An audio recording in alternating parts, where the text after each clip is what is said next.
Havana, the capital of Cuba, is starting this week an intervention study with its homegrown COVID-19 vaccine candidate, which involves a batch of 150,000 medical workers as volunteers. In this polyclinic, workers are forming part of this project.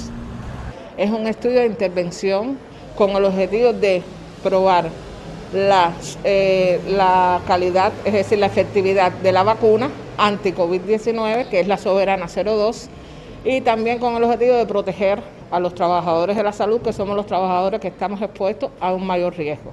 El flujo de trabajadores, en primer lugar, el área de espera, donde ahí se le explican todas estas medidas que hay que tener con la vacuna. Posteriormente pasan al área de evaluación, donde hay 2 médicos, se le mide la temperatura, la tensión arterial y se le llena como una ficha individual.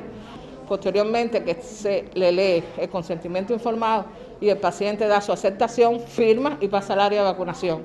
Esto es un orgullo para los profesionales de la salud que llevamos más de un año combatiendo la pandemia en las diferentes esferas, hemos ido apoyando y por lo tanto esto es un paso más de protección para nosotros.